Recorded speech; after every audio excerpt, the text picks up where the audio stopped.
what is this order 1 term, how to calculate it. It's much harder. And for this, you need different approach, different methods.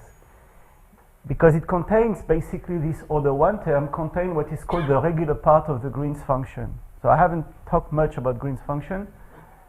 I would say a word maybe now. But before that, I would like to explain what are the constraints of the domain for this to be correct. For example, and again, this is important because this is really a way to coarse grain the partial differential equation to study chemical reaction. So suppose what we have in mind for this is a domain like this, where we have here a small hole. Let's say of the size epsilon can also be considered as a size. But what do you think? Are there domains where this formula is not valid or is insufficient? For example, here we said yesterday, if you start in this boundary layer, so this is the boundary layer is actually of size epsilon, and this is important because if you remember the two other tutorials, if you use the Smoluchowski limit, when you have a binding, when the molecule detaches from the domain, you have to position it at a certain distance away from the site. Otherwise, you'll have many returns due to Brownian motion. So this is due to this boundary layer here, where the probability to find, the mean time to find the domain when you start in this boundary layer is very different when you start here. Here this is very large, log of 1 over epsilon when epsilon goes to infinity. And this can be of the order 1 or even smaller. So who can think about a situation where this formula does not apply? Okay, let me help you. Suppose you have narrow passages in the domain. That is, instead of having this domain, you have a domain like this.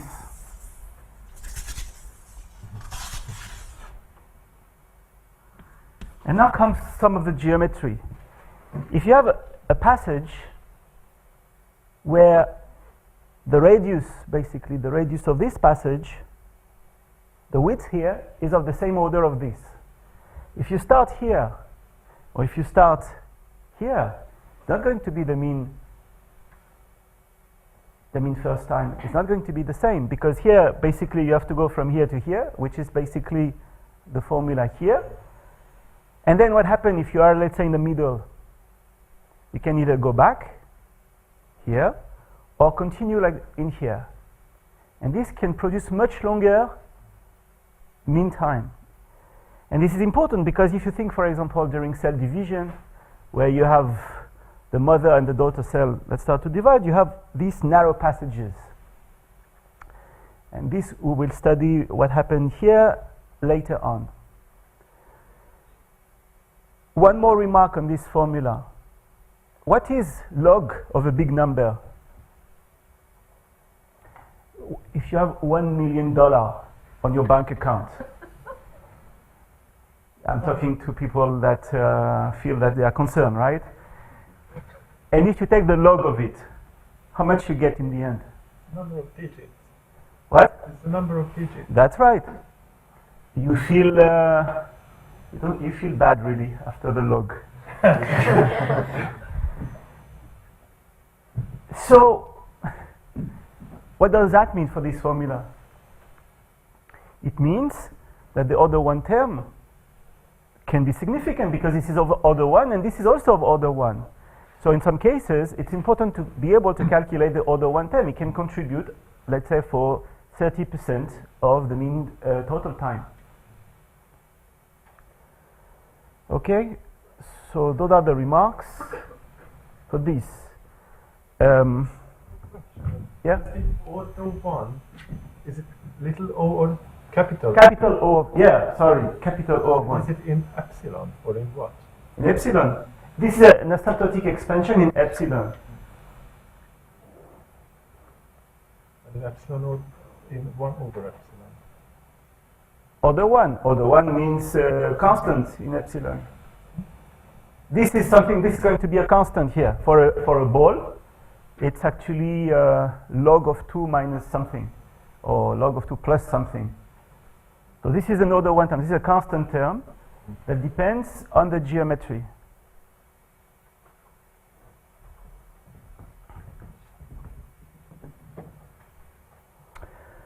So since this meeting is also about simulation, how do you simulate in an efficient manner the arrival of a Brownian particle to a small hole? How do you do this? What is a naive way to do it?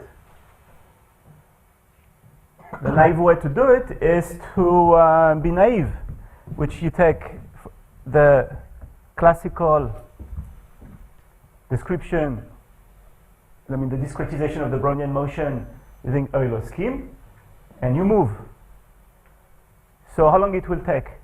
It will take a long time because it is small, right? So you have to, in some sense, take your discretization step delta t such that you are not going to make a jump that is too big, otherwise you'll miss the target. So the size of delta t is constrained by epsilon. So if epsilon is very small, which is usually the case in when you simulate chemical reaction or motion of ions, Brownian motion of ions in a domain, obviously it's going to take a long time, and the bottleneck of this is exactly the small hole. That's why the formula are important, because it allows us to replace the Brownian simulation with a Poisson rate process, and the rate is the reciprocal of the mean first passage time. So the naive approach is you discretize, so you have, for example, xt plus delta t minus xt equals square root of 2d delta t with your Gaussian variable of variance 1, and this is the naive approach. If you want to have an adaptative step, which is what is represented here, you should enlarge the small hole. That is, you create here a bigger small hole. Then in here you can enlarge your delta step delta t, because now you have, let's say, something that can be, let's say, 10 or 100 times epsilon. So you go much faster in this region, which can be a big chunk of your space. And when you arrive here, you can jump to the discretization with a smaller time step. And we did that several times to, for example, to look how accurate were our formula compared to Brownian simulations. Excuse me. Can you use instead the important sampling? If you said what? Important sampling. So when you somewhere going across the fractal, and there's big business. They have techniques of how to do the Brownian motion simulations. They call it percolation time. So how would you apply that here? So somewhere you make many Brownian paths. Yeah. And you make these smaller balls, and some way once the path after some time reaches this green area, then you just keep those and you make multiples of those, and you disregard those who don't reach, and so on. So they call it important sampling, and it's pretty efficient. Okay, so you would win a lot in terms of timing? Yeah. Okay, so maybe you can also do that. Okay.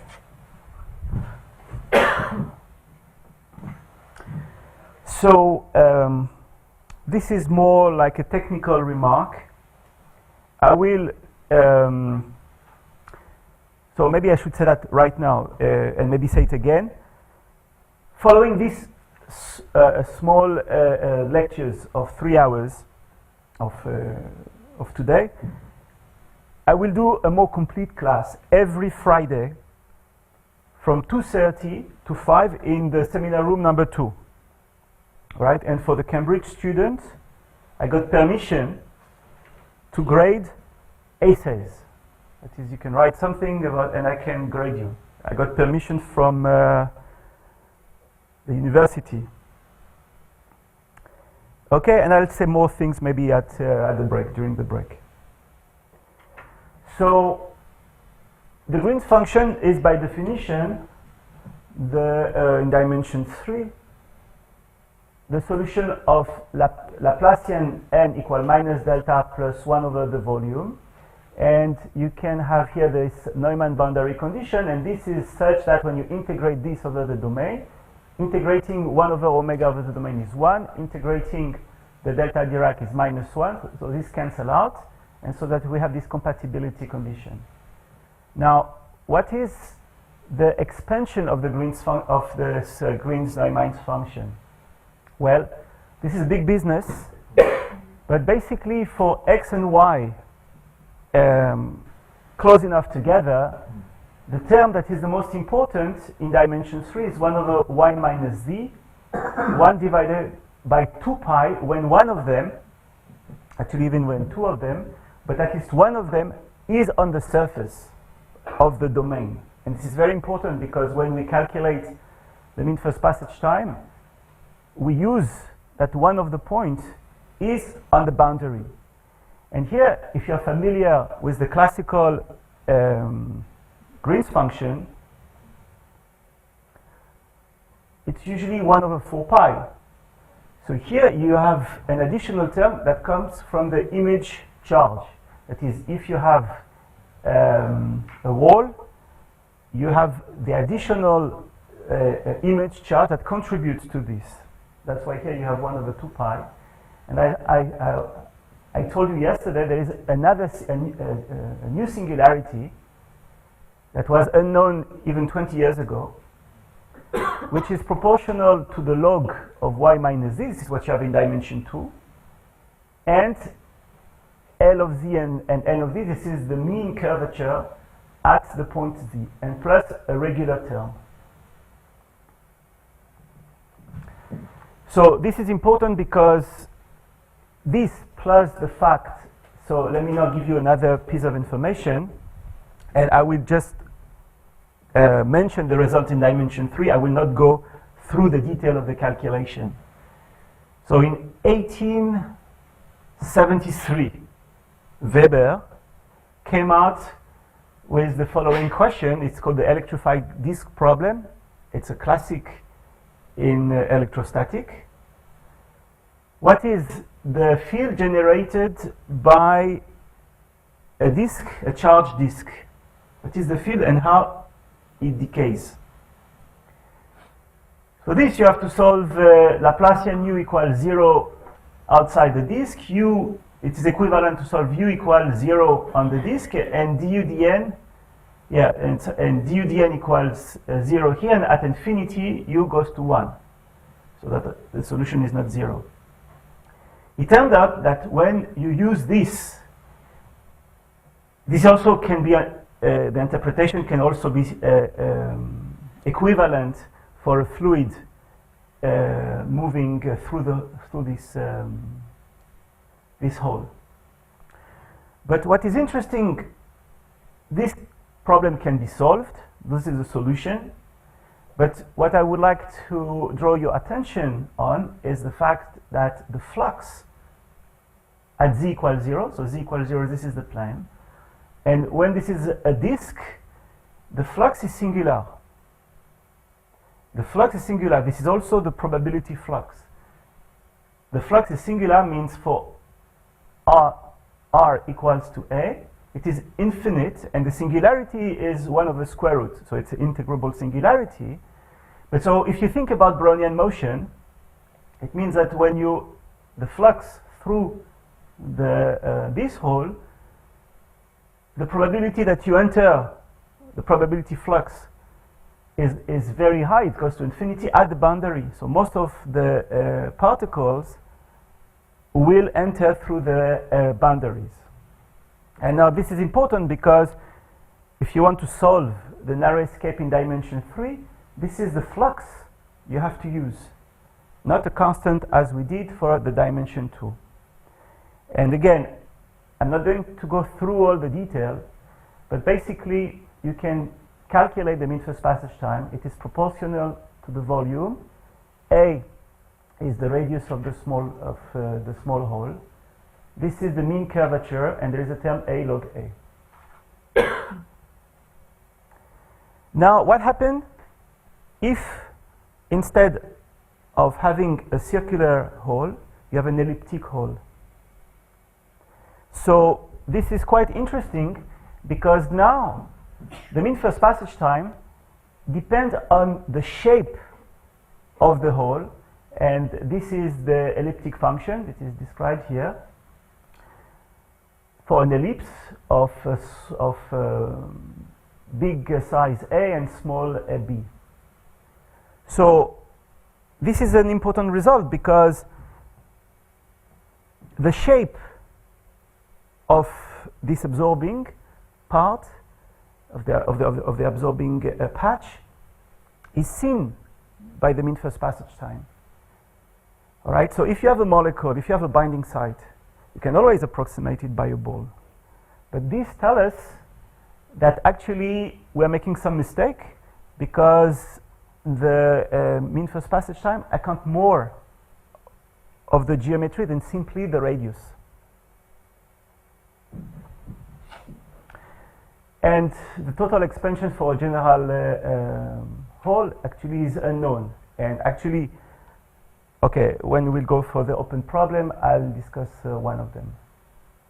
Okay, so now, again. Let me just check that I'm understanding correctly. Yeah. I think you said that in two space dimensions, when the gap is just a line, you're equally likely to hit anywhere on that line.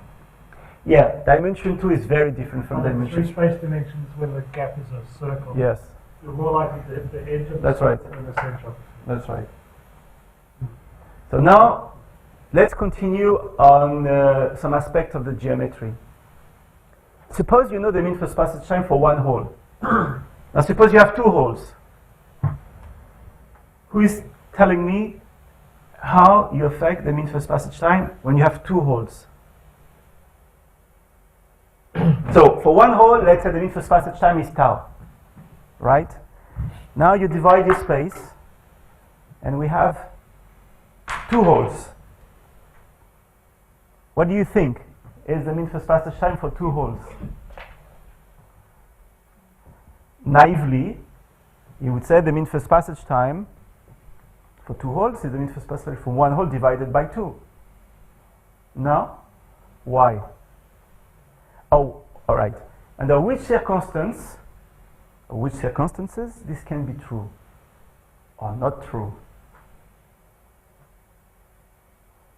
Okay. So here is the answer. It depends on the respective location of the two holes. If the two holes are far apart, let's say you're in dimension 2, you have two absorbing windows, then the mean first passage time is actually the mean first passage time of the entire hole divided by 2. But as you move the two holes toward themselves, and suppose they merge, then the mean first passage time is the mean first passage time for one hole, where the size is double of the size of one hole. But since we have seen the formula just before, where the mean first passage time, you just have to just plug now epsilon by 2 epsilon, and this is of log of 2 is of order 1, so this is more or less the mean first passage time for one hole. So you go for something with a factor 2 here, with something with a factor 2 here. It's completely nonlinear. So basically, by moving in dimension 2, 2 holes, you can increase the mean first passage time by a factor 2. And this is quite important because it says that the respective location of your absorbers make a difference if you calculate time to absorption. All right, so again, the methods of doing this calculation is exactly following the same step. So we will do that in the small class. It's exactly following the same step, except that now we need to have a condition. We need to analyze what happened at the 2 holes. And what come into the calculation is actually the Green's function calculated at 1 hole and calculated at the 2nd hole. So you have to use the pair J of P and Q, where P and Q are the centers of the 2 holes. So, and again, so this is in dimension 2. So we did some simulation. You can come up with the analytical expression that depends on the size of each hole, epsilon and delta, and there is here a nonlinear term that depends on the distance. But of course, since we have seen that the result depends also on the geometry, and the geometry is much more important in dimension 3. If you have hole or elliptic holes, it will affect the entire formula. So we could calculate for small disks, but not ellipses. And so again, you come out with some more or less the same idea in dimension 2 and dimension 3, but it's not 50% because of the shape of the hole. Because ultimately, what happened when you have a disk and you bring the other disk very close together? It's not equivalent to a disk of a radius, whatever would be the radius, because again, the Brownian particle sees the shape. Okay, I'll skip all the details. Now maybe I'll continue with some open question. The full expansion of the narrow escape time in n dimension with respect to the absorbing to the total boundary is still an open question. We don't know how to do it in general. How to develop a narrow escape theory for shaped object that is not simply Brownian motion, but for example, if you have a needle, a Brownian needle, all kind of shape object that is sufficiently simple so you may expect to be able to do something. And this is important if you want to simulate, for example, protein on the surface of a membrane or underneath the membrane where they have a tail, and you want to look at specific arrival time of a piece of the tail to an important protein. And for example, in the case of a needle, the mean first passage time of a needle to a small hole in dimension 2, this is equivalent to a narrow escape time where the window is a square or a rectangle. Now, as you pointed out, now what happens if you have a rectangle? So we don't know how to do that, because if a Brownian particle in dimension 3 and you have a rectangle, as we have seen, the Brownian particle sees the shape. Now, if you have a rectangle, you have singularities at the corners. So how do you handle the singularities? There is no flux, no Weber equivalent of what is the flux for such a shape. And actually, you can show that because of the singularity, it will affect the power law of the mean first passage time. Narrow escape for other processes. So we have discussed here random walk, but for example, if you have jump processes, we have no idea of how to calculate the narrow escape, how, for example, it depends on delta t, on the jump. And also in general, if you think about if you add a drift, this is the result will be very different depending if you have, for example, a non-conservative drift. If you have b, which is, for example, a gradient of a function, or if it's not the gradient of the function. So, and also, if you have an infinitesimal operator, it can help a lot. Like here, what was behind all of this calculation is the fact that you have Laplacian. And you have, then with Laplacian, you have Green's function. And then you can use the artillery of classical analysis. But if you don't have an operator like this, how do you calculate mean for spatial time? You have to go back to the description of your process. So recently we looked at this, for example, for how long it takes for a spermatozoa to find an egg in the uterus. Somebody, asked me one day, well, the small hole theory, what can you do with that? Can you do something useful?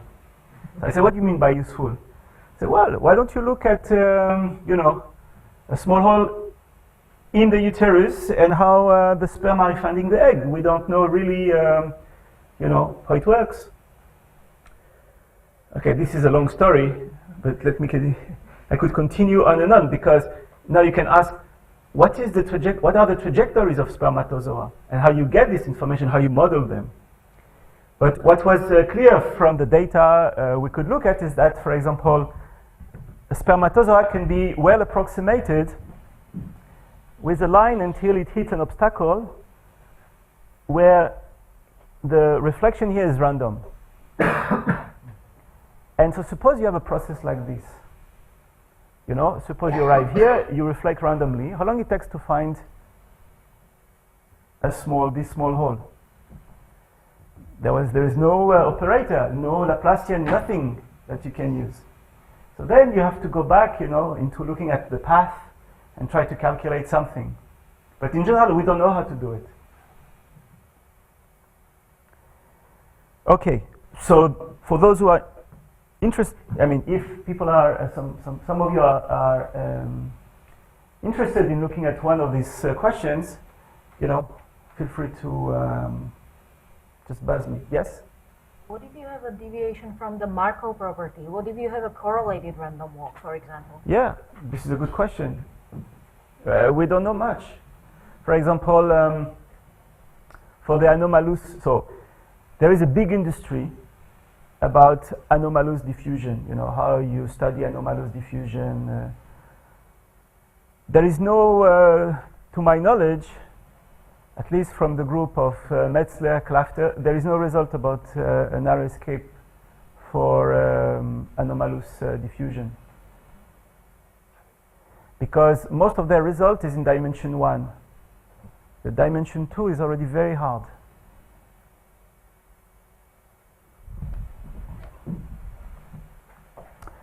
Okay, I'll skip all of this result for many holes. Now I would like to go to diastrate. It's on purpose, there's nothing written, because we're going to try to guess what happened. Here, mean first passage time, so we disregard this domain. Mean first passage time in dimension 2 for a hole which is accessible on the regular part of the boundary. We said it's log of 1 over epsilon, right? So this is omega log of 1 over epsilon divided by pi d plus a term capital O of 1. Now suppose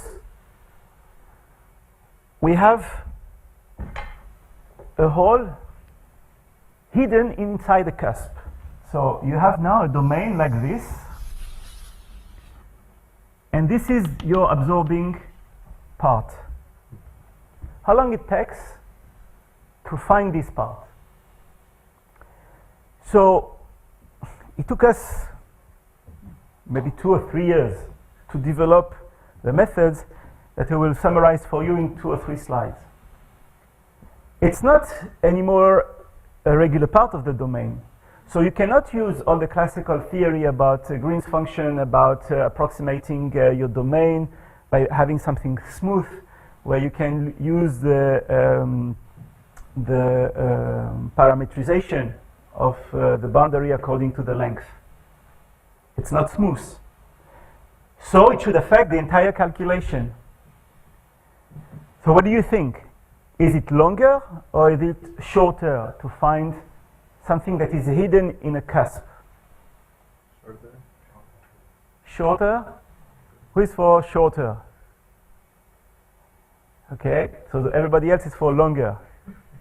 Okay, so why shorter?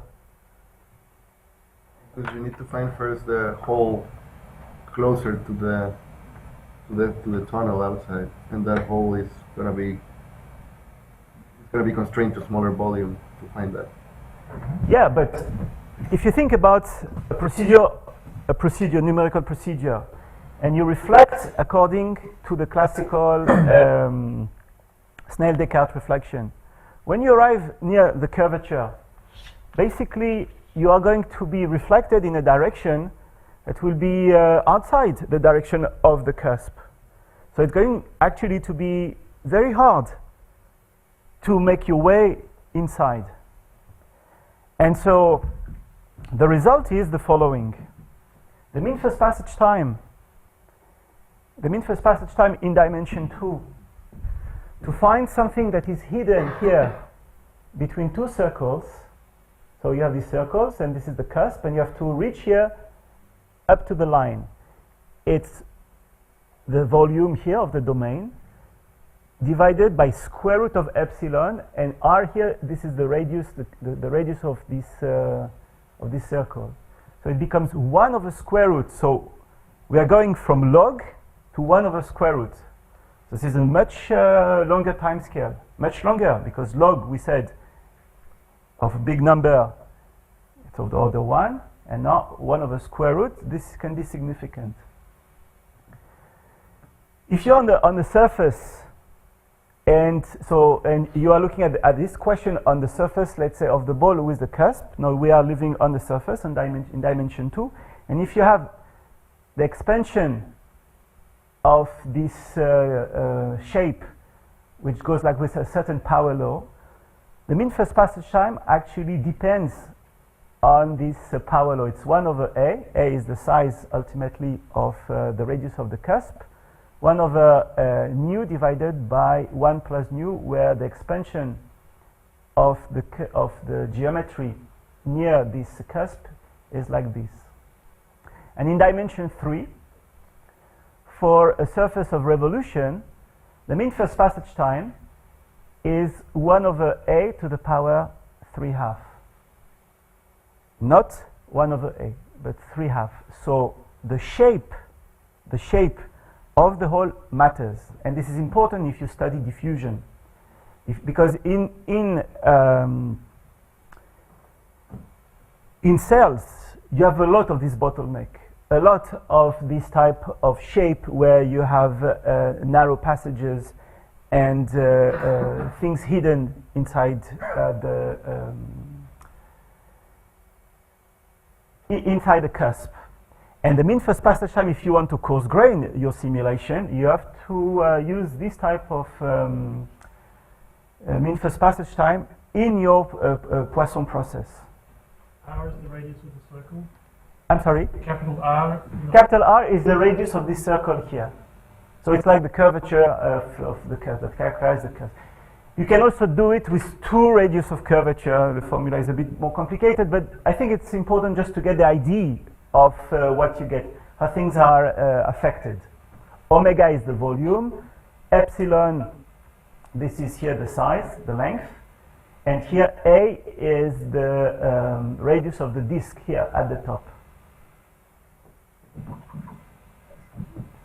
Yes? If you make this thin area longer and longer, in the sense that in the limit the whole area gets somehow like a Yeah, we'll come to that. rectangular or something. Yeah. Then in the limit, I would suppose it refers to a Brownian motion on a one-dimensional interval somehow, and then exit. So this exit time then corresponds to an exit time out of an interval in 1D, right? And I think this is quadratic. It's more complicated than this. I will show you what you get. All right? Let me just first show the ideas of this, and then we will go it is called the connection with a neck. And then we'll discuss what is, so here, of course, you cannot do this limit here. This limit, you cannot see anything, right? Because the geometry is fixed and epsilon goes to 0. Epsilon is a small parameter. You cannot just exchange limit with curvature. So you cannot do that here. But your point is very important, and I will show you how it is solved. Okay, so because this is a class, I think it is important to explain to you the methods. We could not use Green's function. So you have a singularity. How do you desingularize? How you get rid of the singularity of the cusp? So it took us several tries to understand this. After a few years, we came out with the idea of using conformal mapping to, this is called the Mobius transformation, to get rid of the singularity and to shape this entire domain inside the disk. So this is normalized here to a disk of radius 1.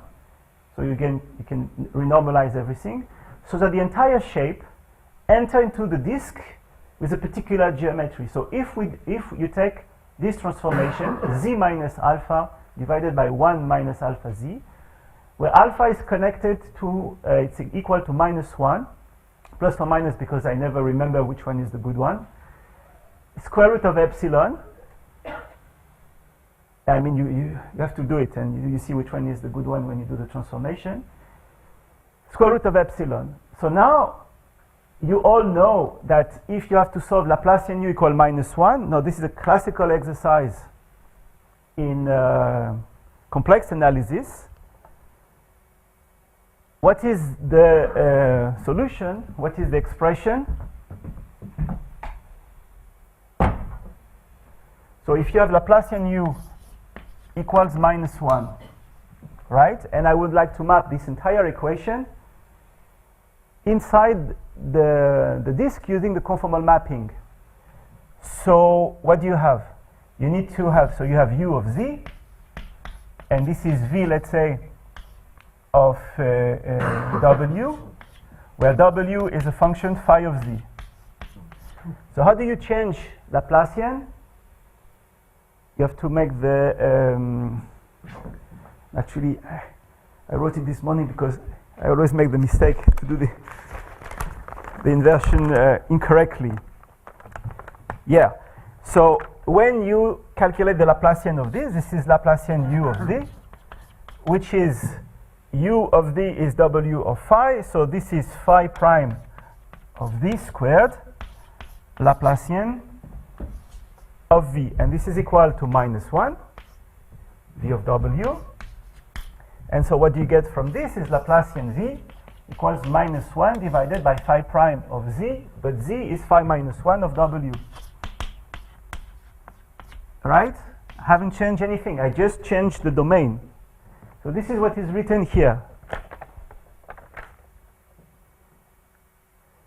So you calculate, you differentiate w, nothing fancy. You write what it is equal to. And now let me show you how this domain is changed, where it is mapped to. It is mapped to a banana shape. We wrote at that time hot dog, but banana is more appropriate, I think. The small part here on the real axis stays on the real axis.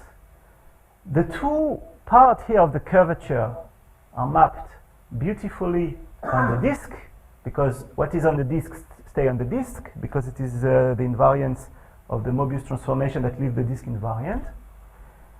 The external part is mapped in the internal part, and the entire domain here is mapped in here. So here you can see we have a new boundary layer. It's a new kind of asymptotics. This is the boundary layer, which is bigger than the domain. Usually the boundary layer is very small and the domain is very large. Here, this is the opposite. This is the opposite. So this is, at that time, we call it like a new type, banana type asymptotics, because this is the boundary layer, which corresponds to here. That is, if you start here, the mean first passage time will depend on the position where you start. If you start inside the big domain, everything is lost, and so you start here. And then you have to go all the way up to here to be absorbed. Okay. So what have we win? A lot. Because now we have like there is no more the singularity. The problem is desingularized. And the great thing about all of this is that this size now is of the order square root epsilon. So we can approximate the two-dimensional Laplacian operator by something only in dimension 1 that will vary only on theta, which is the angle here. And then that's if you have the Laplacian, which is just the second derivative with theta, the radius is constant, you end up with a differential equation to integrate. We have the right-hand side, which is known, and we have the second derivative of the function with respect to theta. We have to integrate twice, and this is exactly what we did. And you are interested in the mean first passage time when you start here at an angle, a constant square root of theta. C is the constant that you can calculate because you need to have the conservation of the flux. That is, when you integrate this equation, what do you get? If you integrate all of this in the domain or in that domain, you need to have du dn, because if you integrate Laplacian, this is du dn on the absorbing part should be equal to minus volume. You know, this is an identity. Yeah, so this is what you have to use finally here, and you ended up with this formula. It looks trivial, right? It took us 2 years. This is a new type of asymptotics that we have developed in the book. And, you know, we looked at it, what happened in dimension 3 with symmetry, what happened if you have a drift. Why this is important? Because now, if you think about, this is a possible application. Let me remind you that the nucleus of a cell or the membrane of a cell is crowded. So if you ask now, what is the model of crowding? Just place a disk. You put disk on the surface of the plant, and you ask how long it takes for a Brownian particle just to escape from this fundamental domain. And when the two disks are sufficiently close, this is exactly the problem we have just solved. So there is a huge literature about crowding, about how you approximate crowding, how you calculate mean first passage time for crowding. But so, since the method that we have developed was not at that time, there was no analytical results. So then what we said, let's try now to find what we get for this type of domain. So there are different regimes, right? If the disk, the radius of the disk is very small, do you see the obstacles? The answer, if the disk is very small, the particle diffuses like as if the radius here tends to 0. So it's like the plane. Now there is a regime where you don't see much the cusp. And then we are back to a regime where you have a small hole in dimension 2 where the approximation of log is actually very good. There is no, I mean, we haven't found a uniform expansion, we just patches the different regimes. And then the regime where the two disks are very close to one another, and then we have this 1 over square root epsilon. Okay, so 3 regimes. And then you could use this formula to connect this with what is now the diffusion coefficient. I mean, what is the meaning of first of all, okay, under a microscope, what do you see? You don't see the obstacles. You see jump of your trajectories, and then you have algorithm to connect the dots. So if you look at your process at a very short time scale, what do you see? You see Brownian motion with a diffusion coefficient, which is the diffusion coefficient of your particle. But if you look now at a different time scale, which is a time scale at which the particle has the time to hop in between those fundamental domains, then you see the influence of the obstacles.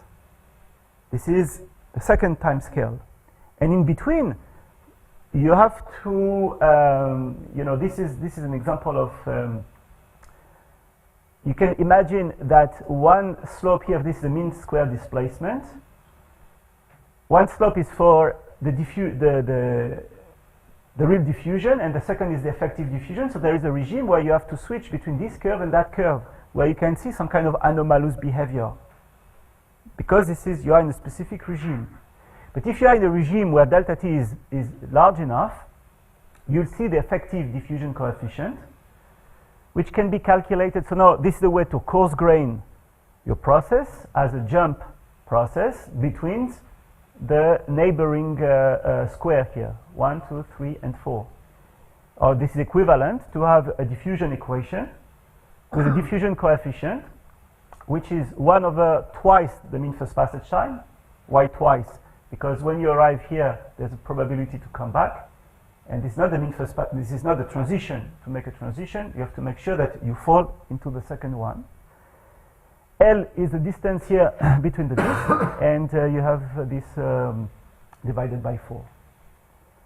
And now we use this. At that time, we had different information about the diffusion coefficient of a membrane when you remove the cholesterol, where you could switch from 0.04 micrometer square per second to 0.2. And by using this calculation of the ratio, you see you have a nonlinear here behavior of the ratio of the diffusion coefficient because of the square root. I mean, this is this function calculated with this formula and plotted here. So this is nonlinear. When the two holes, when they touch, nothing can go through. That's why here you arrive to 0. And we come out with the number that 70% of the membrane should be occupied by obstacles. Now you can argue, well, this is a model, you took everything on the grid, this is a square lattice, why not using other kind of organization? And you're perfectly correct. In crystal, you have all the different type of organization that leads to different structure. It can even lead to a diffusion tensor, not having only a simple diffusion equation. Okay. Excuse me. Yes. You just, before you said it really depends very strongly how the obstacles are some way spaced in space. So, in that case, the 70% maybe just 35% or twice. That's true. Is it true? Yeah. Because it really depends on the location. Yeah. So we wanted to have here an order of magnitude, an ID, but it's certainly not 10% or 20%. It's 70% more or less, maybe 10 or 20%. We didn't look into the error. But can you make an estimate when you would say that if 70% are occupied, that you have some lower bound or upper bound? So is it possible to get results of that type? So how to do this?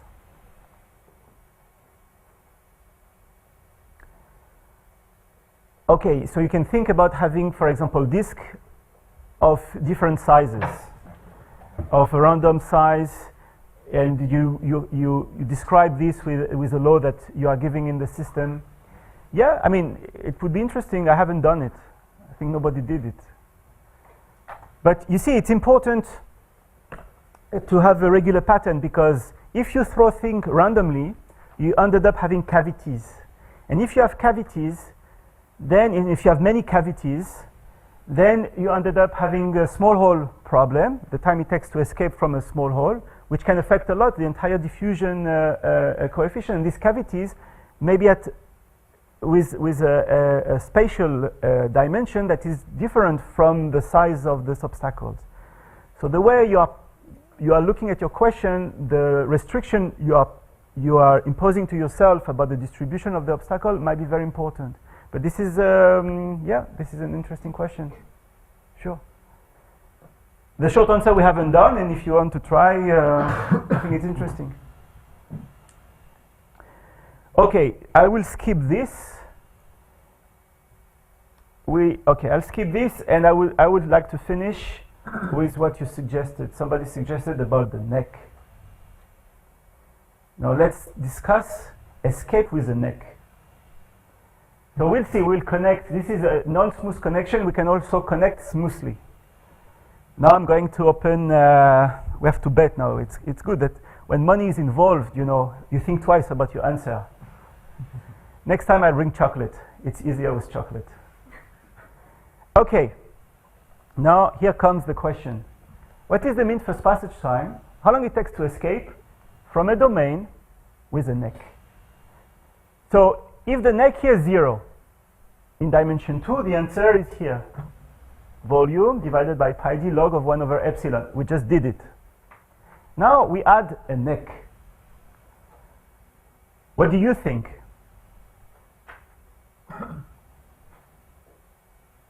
Okay, let me help. You can say this. The mean first passage time for a Brownian particle is the time it takes to escape to reach here, plus the time it takes to reach here. Am I good? Am I good or right? Or wrong? Who say, yeah? Who wants to? Is it okay to say that? Yes. No? No? Who say yes? Yeah, okay, let's motivate. Why? Yes. You have to get to the neck first, and then you get to the bottom of the neck. Yes, the neck? Yeah. Okay. All right? Back, right? Yeah, but that's correct. Now, if you are here, there is a probability that you move up to here. And like when I drive, with my wife sitting next to me, she said, no, I forgot something. I have to go, you have to go back. And it happens. You go here, and you take whatever you have, and you continue. And again, no, we have to go back.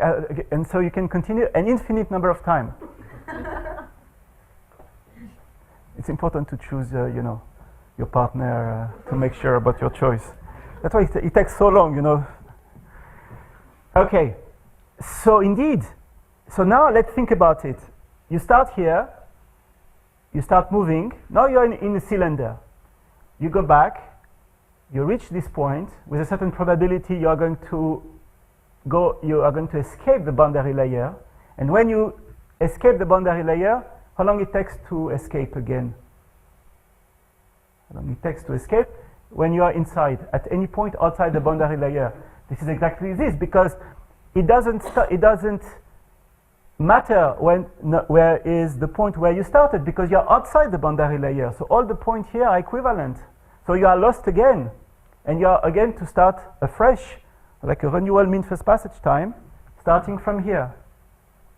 So the mean first passage time is not going to be simply the sum of the two, but account for multiple infinite narrow escape time here with some probability that we need to calculate. Actually, when I started first, we started first this question, I asked my student just do the simulation. He said the formula doesn't work. I said, what do you mean? He said, it's much longer than anything related or close to this mean first passage time because of the neck. And then we had to pay attention and look at the problem carefully. He saw that there was this multiple trajectory, that they were real, and they were contributing. Not that they were just existing, but we didn't care. They were contributing to the mean first passage time. Now, why we were motivated? Yeah.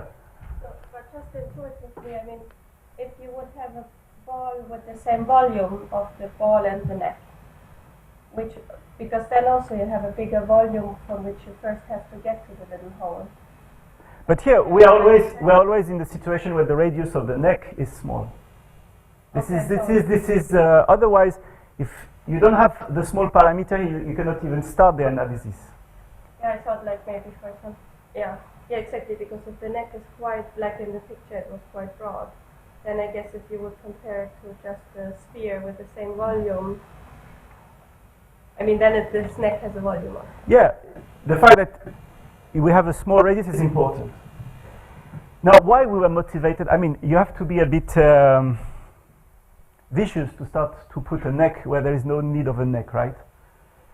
But it didn't come from the sky. I mean, it came from a real question.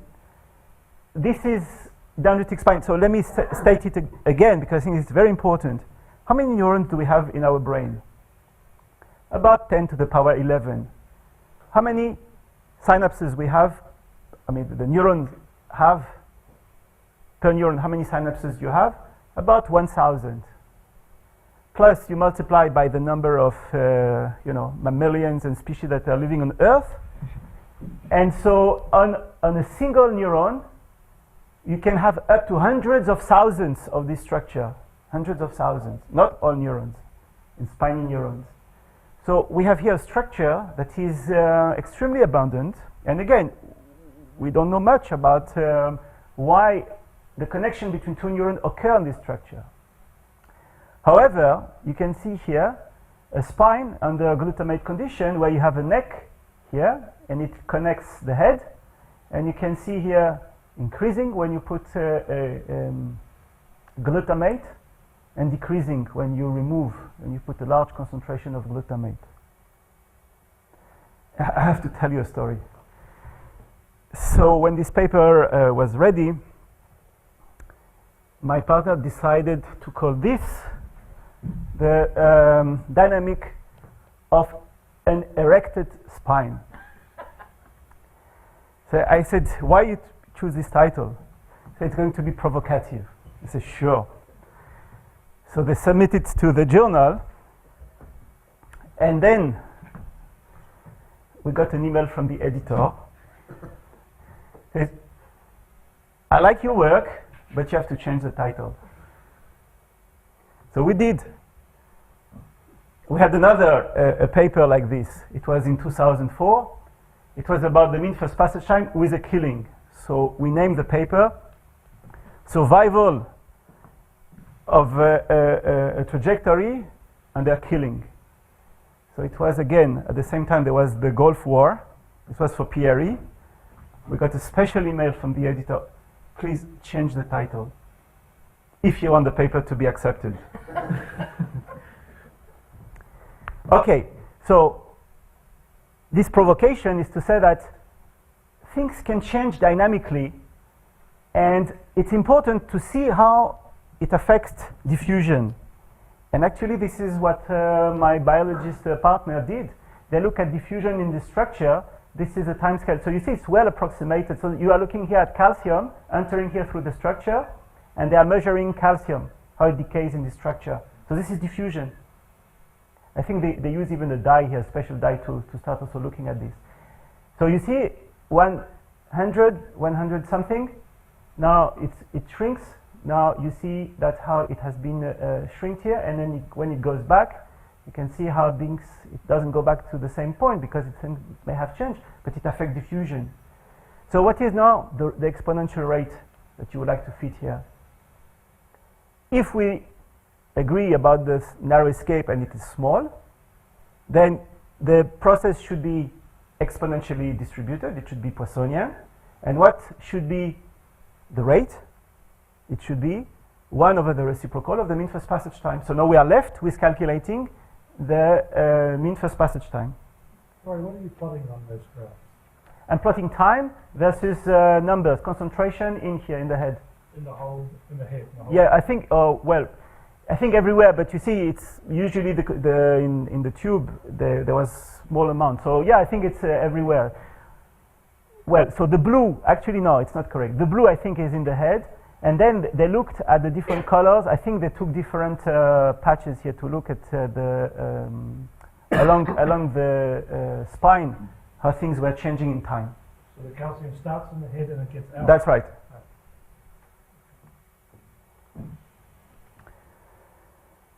Okay, so okay, I would like to one more piece of information for this question. I'll give the result, and then I would like to move on So how long do I have now? Until so far. I'm sorry? 30 minutes. Like 15 minutes? It's 10:30 the first break. 10:30 is the first break. Yeah. The first break, which means 2 lectures. Yes. Okay. Okay, I would like to go fast on this, but I think it is important because it's a very interesting relation. How do we calculate the mean first passage time in the case where we can distinguish 2 separate structures? The mean first passage time from a point here to the entire domain will be the mean first passage time to the intermediate domain, let's say the head, and this will be plus the mean first passage time when you start exactly at this called this separatrix, this abstract separatrix between the two, to the neck. And actually, the time is just adding times. But this formula is a bit tricky because it accounts for all the return when you start here. However, this is good because the time from here to here, this is the mean first passage time. So if you have everything inside the domain with a small absorbing patch, we are going to use here the mean first passage time formula. And this will account for the multiple return of the particle to the head. I'm not going to prove this. This is shown in the book. And to make a long story short, if you have, so to answer the question that you ask, if you have a domain, you have a neck of length L, it can be you can approximate it as a line in 2 dimensions, or it can be a circle in 3 dimensions, or it can be a disk if you are inside the 3-dimension domain. So I'm not going to go through the entire calculation. It is basically using the same Green's function, and here using the continuity of the solution of the Laplacian, because you have to solve the Laplacian equation that you have to break. So it's like in quantum theory, you have continuity of the function, and here you have to use also the matching the continuity of the flux. And from this, what you get is this very interesting formula. Let me go slowly through the formula. The time to escape is the time to escape through the neck, L squared divided by 2D. So this is omega 1. I think this is entire volume. This is the volume of the head, I think, divided by d omega a. D omega a is the radius here. So it's either pi a squared in dimension 3, or it's proportional to a in dimension 1, multiplied by L divided by d. So if, okay, let's go now to the to the results. Let's look at the dimension 2. That this is just what you see on the figure. The first term here, this is the length, this is the mean first passage time to escape just from the neck. This is the mean first passage time to escape from the head. But this is due to the return, to the renewal process. It comes back again and again. And what is interesting, it's not anymore log of 1 over a, it becomes 1 over a because of the infinite possibility of returning. So suddenly, the mean first passage time becomes much longer. And of course, if L equals 0, this drops and this drops, you get back to the classical mean first passage time. And so you see that when L is sufficiently large compared to A, you see this is significant. Again, this is for the non-smooth connection with the mean first passage time that we calculated here. If we use the diastrate time when you have a cusp, so this is called a smooth connection, instead of having here the log, you get 1 over A. And still, the dominant term is L divided by A. Now here there is a moral, there's an interesting understanding here, that the leading order term does not depend on the connection. You can connect smoothly, or you can connect, with a discontinuous manner. The leading order term of the mean first passage time depends on the volume, the length of the tube, and A is the radius here. right? So this was a very surprise. When we come to this result, we had to check it 100 times because we saw that the connection would matter. It doesn't at the leading order. It doesn't. And actually, so in the science paper published more than about 20 years ago, they use actually the leading order term in dimension 3 to analyze their FRAP experiments. So indeed, this is true. I don't know how they came out, they cooked this term. It's not clear to us how they come out to this conclusion. It's really a mystery, but they did it right. Dimensional analysis. Yeah, but if you do dimension analysis again, when the neck is small, then you see the other one term. But if the neck of the spine are long enough, you do not. You know, I have to tell you another story. I received an email from a guy from Stanford. A student wanted to go there, so I write a letter of recommendation. And I received, in the last question of the email, the last question was the following. Is the participant, does he have luck? We're talking about Stanford. I'm not talking about, Stanford. Luck. Yeah, I think we should remember this. This is how I get this understanding of this result that they got it right. They had luck. Was that the business school at Stanford, or was it a different department? Is that what? Was it the business school at Stanford? No, you don't want to know which school it was.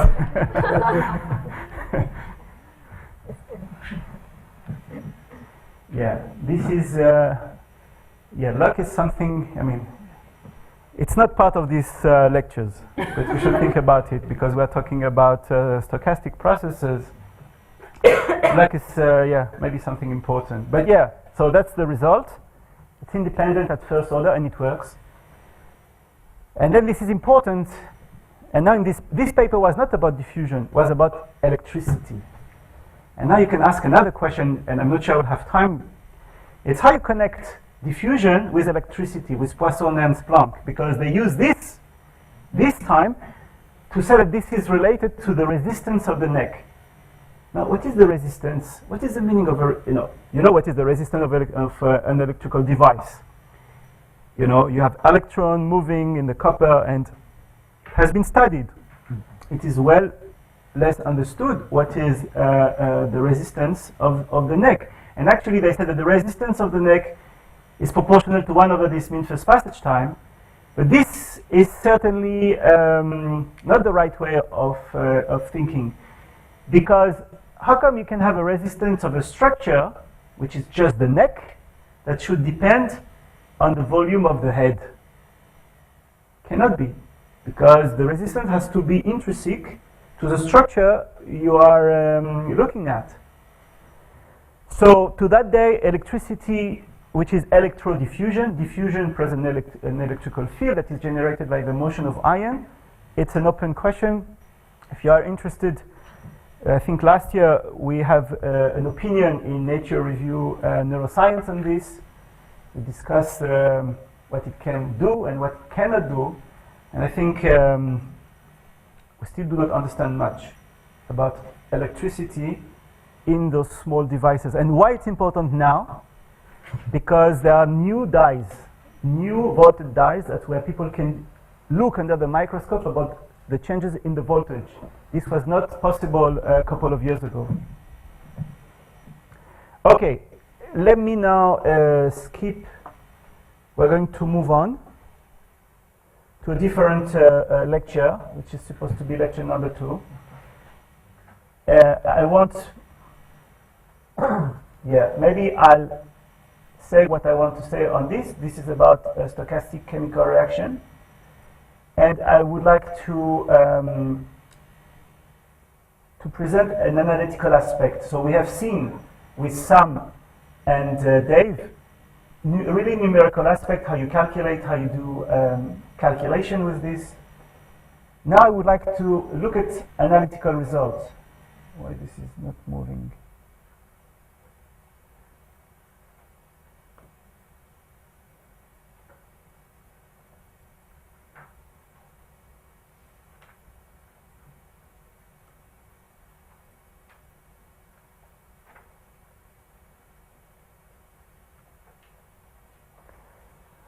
Okay. Another mean first passage time problem. So we're interested in modeling chemical reaction and getting results about how things depend on the different parameters, analytically or asymptotically. So part 2, mean first passage time to threshold. Some reading that's coming from us, you know, there was not much competition, I would say, on this, about this analytical part. So we started in 2005 with Schuss, and then we developed what is called the mean time to threshold, which is how long do you have to wait when you have, let's say, you start with chemical, let's say A and B, to form a fixed number of AB molecules, let's say 20 or 5 or whatever. You have a threshold. How long do you have to wait for this to happen? Can you calculate this with respect to the different rates and how you do it? And this is important because, again, it was the idea of going from molecular event into a cellular event. How you transform molecular active molecular dynamics into something that says that the cell has to do something.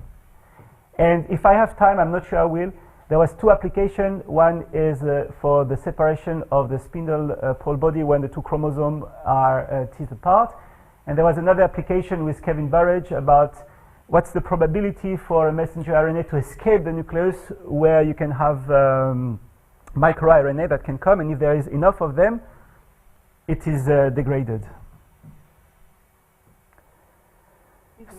Mean time to threshold could be also mean time of extinction. Could be also mean time of extinction, sure. Okay, so I have 15 minutes, so I will motivate this, give some motivations, and then we will go to the theory. So let me remind you, so this is again, I'm advertising for the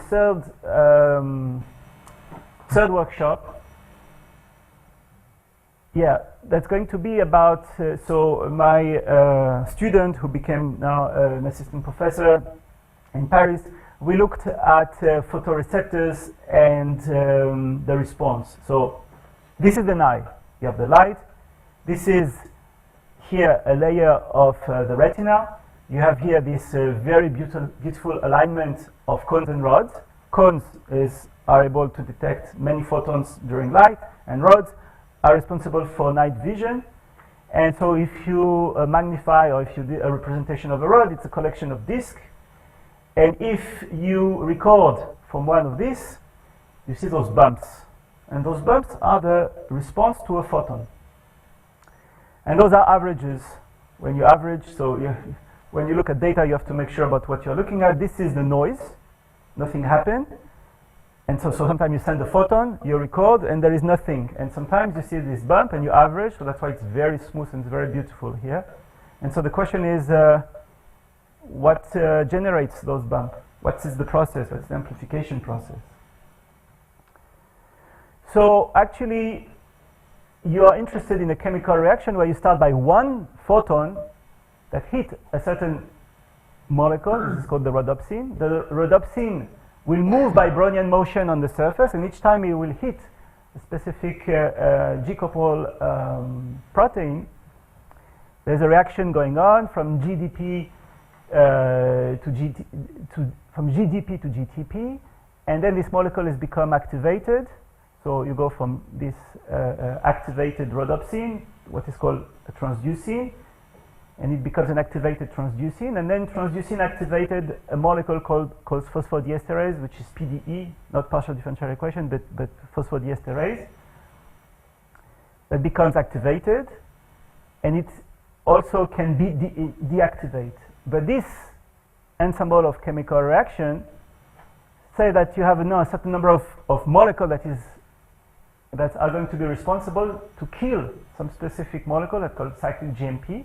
And when these cyclic GMP molecules are not at the channels are closing.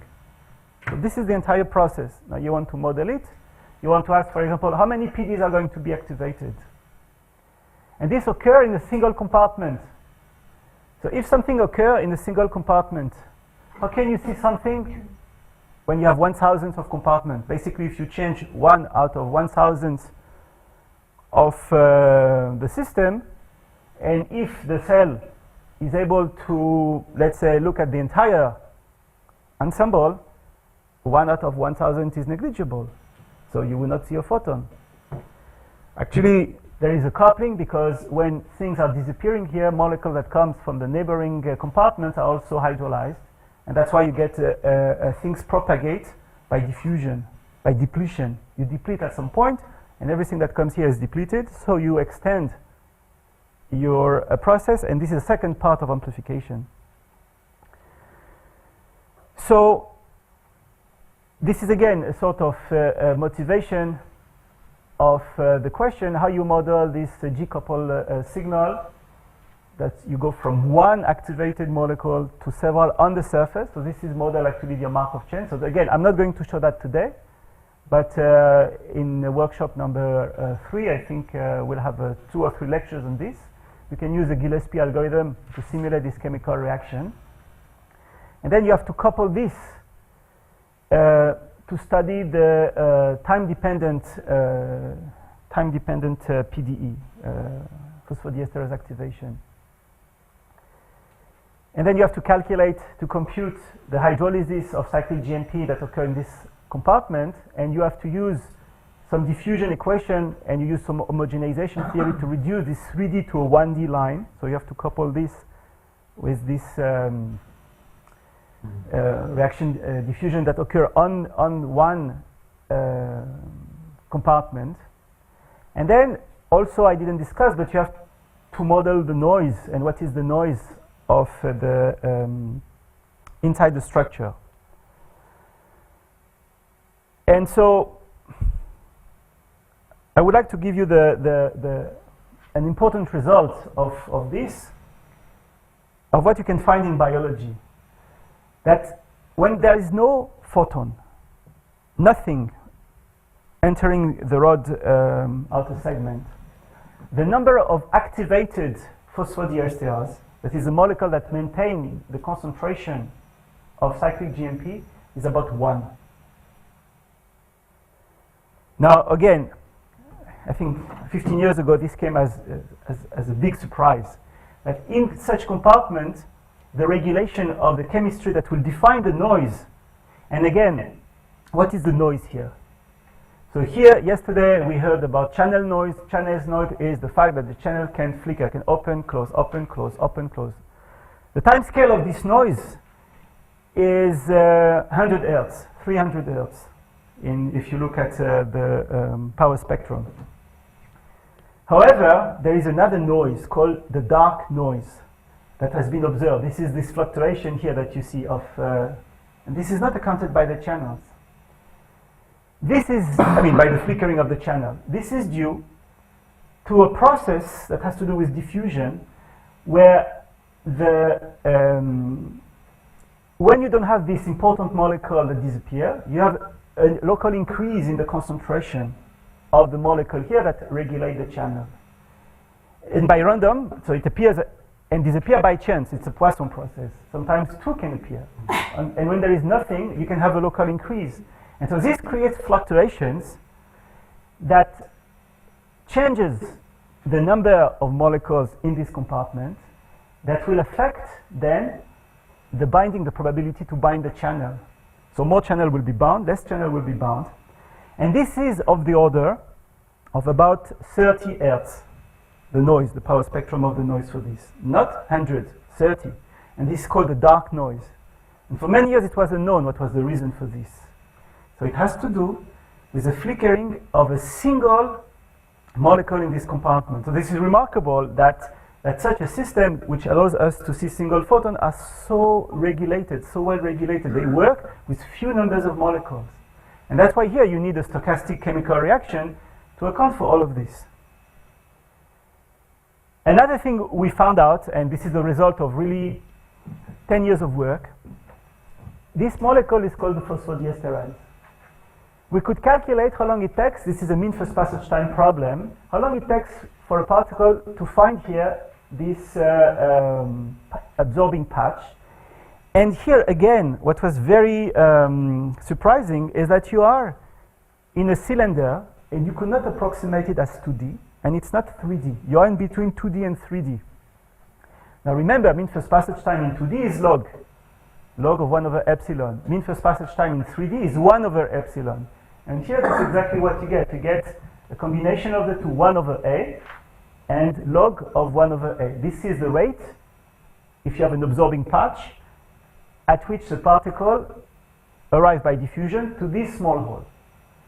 Now so what we found using modeling, simulation, and data analysis is that the rate at which this molecule hydrolyzes the cyclic GMP is not the same if it has been activated through the light pathway or if it is spontaneously activated.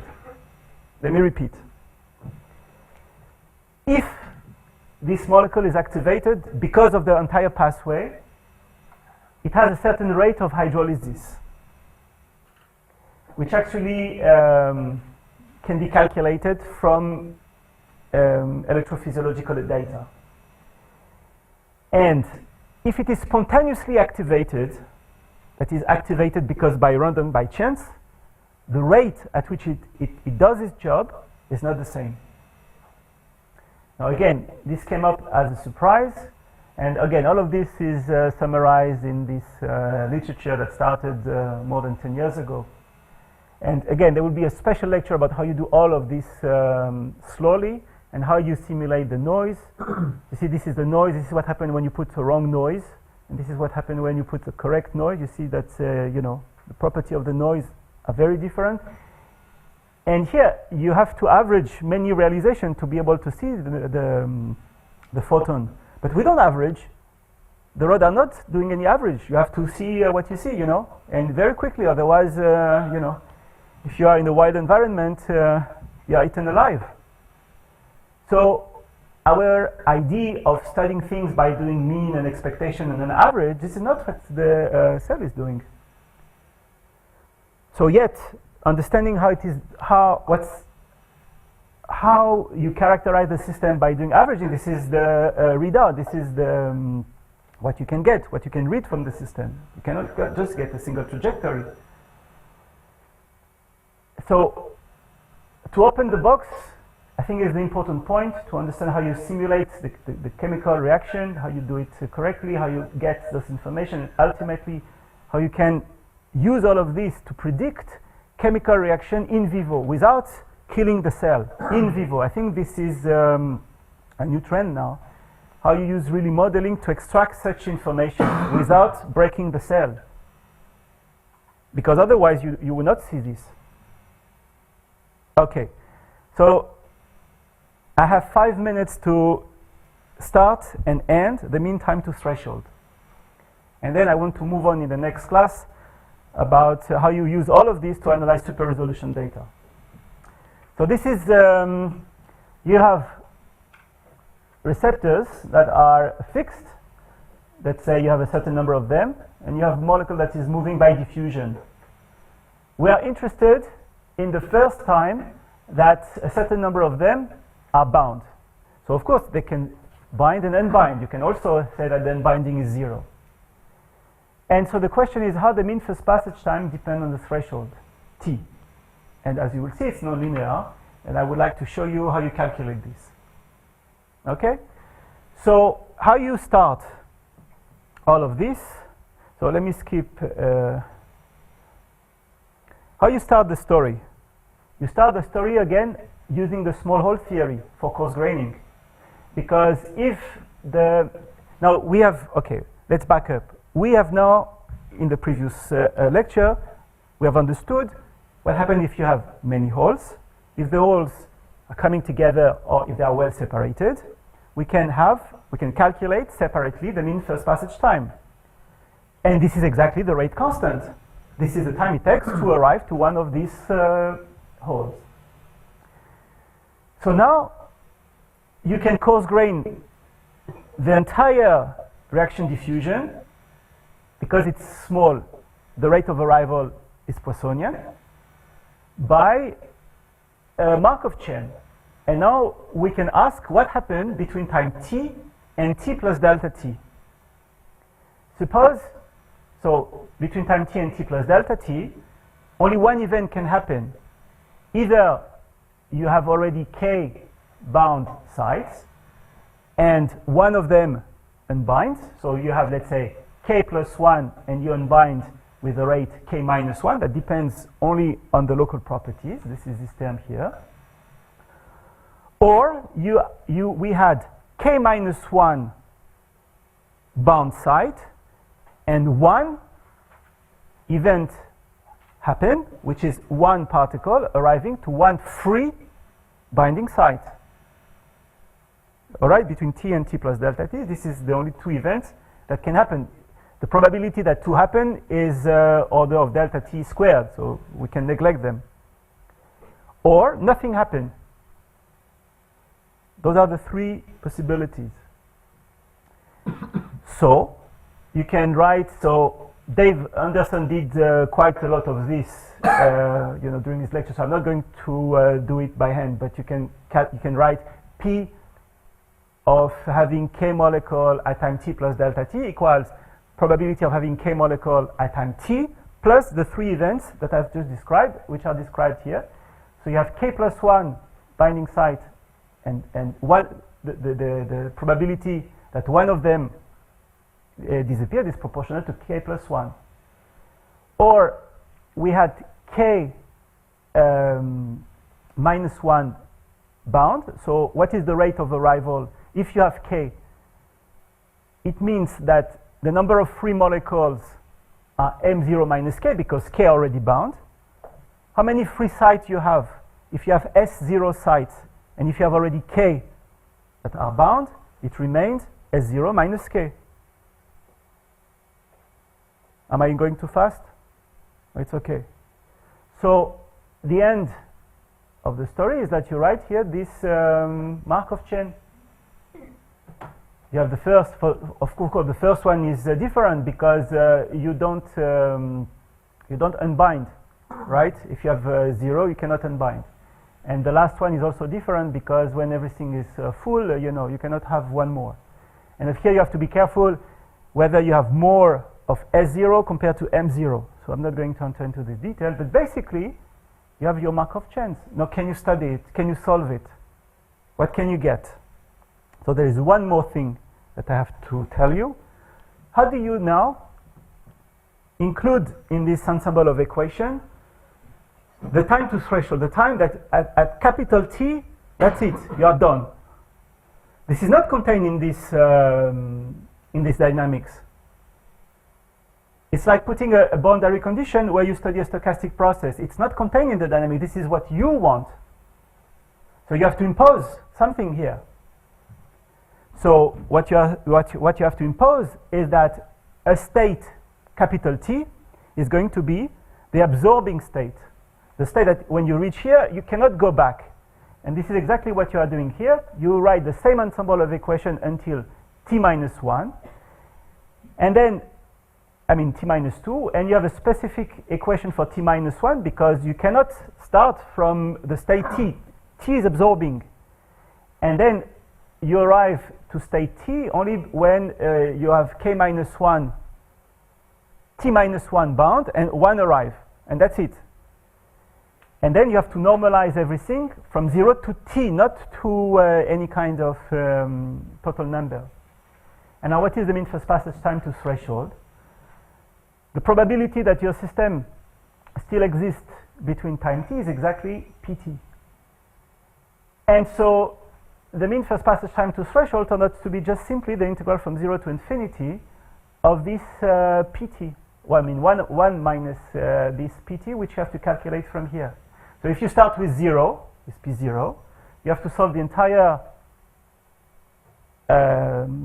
Markov chain, and then you can calculate your mean first passage time to threshold, which is the formulation of this. And now we want to go one step further. We want to solve it. We want to get the dependency with respect to the different parameters. So it turned out that the mean first passage time, which is integration from 0 to infinity of this, you can come up with a system of equations for the AK, which is you have to integrate from 0 to infinity of the system of equations we just discussed. Just integrate from 0 to infinity this system, and this will give us, if we can calculate all the AK from 0 to t minus 1, the mean first passage time. And this leads actually to the linear equation to be solved. So you have a matrix equation in the AK that needs to be solved. And for example, in the case when you don't have an unbinding rate, this is just the sum of the arrival rate to the remaining binding site up to t. And with this, it's clear that you can do any kind of asymptotics. So in some sense, this is a problem of last passage time. You have to wait for the t1 to arrive. It's the last of the mean passage time, right? You have to wait that you have t particle that arrives to the right place. So you can then use this, and this is trivial, you know, you have this calculation and you can go to different limits. So I'm sorry, the box means lower, much lower than S0. So depending of the M0 particle are much lower than S0, S0 much lower than M0, you can go to different limits. So this is, you know, at this point this becomes an exercise.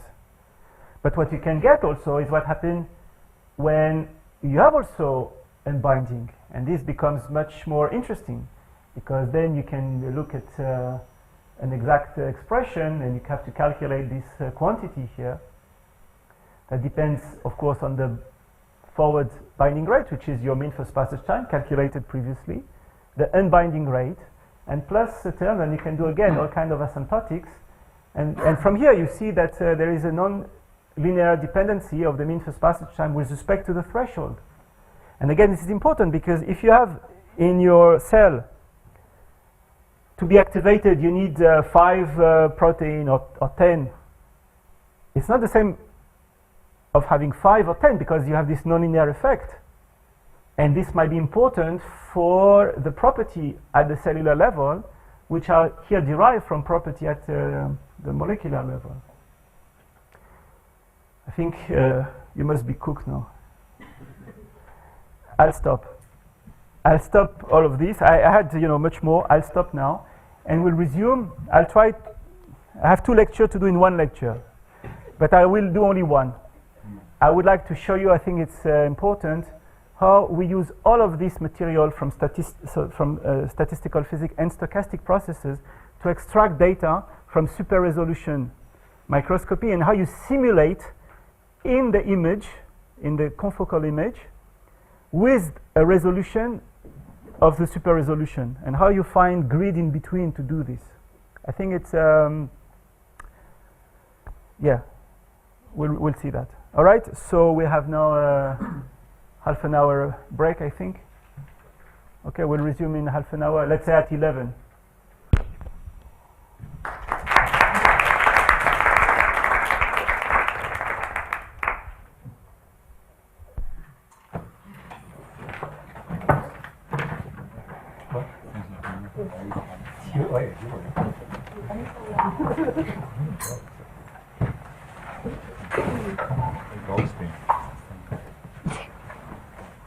That'd be good.